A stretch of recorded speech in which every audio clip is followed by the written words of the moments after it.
standard procedure: chisel to sample. Let's go.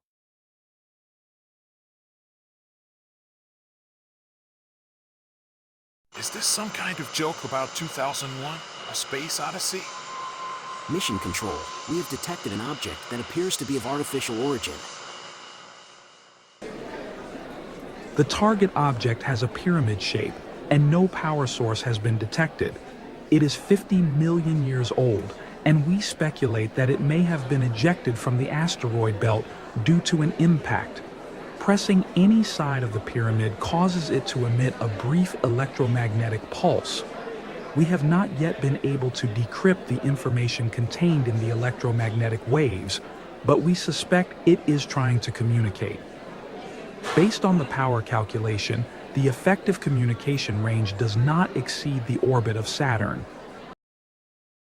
We are not alone. It is unacceptable if there are other such objects and we do not seek them out. We must send more astronauts to the moon.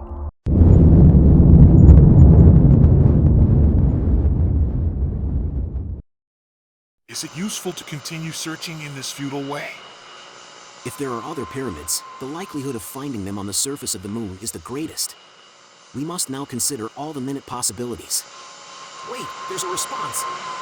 The instruments show that the target object is 3 meters below, but there's no crater here.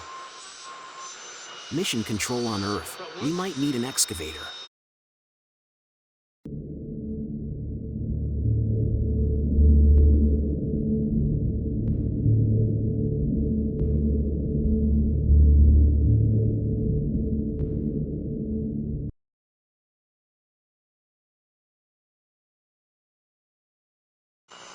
It's already quite clear that the 13 pyramids we've found so far form a mesh structure.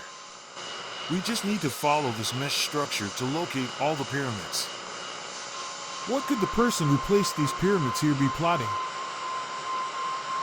In the next decade, the web-like structure composed of pyramids was gradually unveiled, and what was ultimately revealed to everyone was a 23x23 go-board-like pyramid matrix consisting of 529 pyramids. No one understood the purpose of these pyramids until 2057, when a human geneticist uncovered their secret. I am a human geneticist. There is a category of gene segments in human genes that are very peculiar, as if an unnecessary box has been placed in an unused corner of a room. Superfluous, but insignificant. Previously, we thought this might be the remnant genes from a certain stage in the history of human evolution, much like the human tailbone and wisdom teeth. These gene segments just happened to number 529, and they all appeared around 50 million years ago. The basic unit of DNA, nucleotides, comes in 4 types, which correspond perfectly to the 4 sides of the pyramids on the moon that are inscribed with symbols. Assuming that 50 million years ago, someone wanted to leave a message for us, who were not yet fully evolved, and wanted this message to be preserved for a very long time, the best method would be to encode this information within our DNA. These gene segments all have large areas of repetition. If I were them, I would choose to represent a value with a sequence of 1,000 or 10,000 identical nucleotides. And even if some mutations occur within 50 million years, it would not matter. So the mode of these gene sequences would be the original information, and then it's all about permutations and combinations. This project took nearly a decade, and in the end, more than 500 astronauts stood next to their respective pyramids, waiting for the command to press one of the sides of the pyramids together.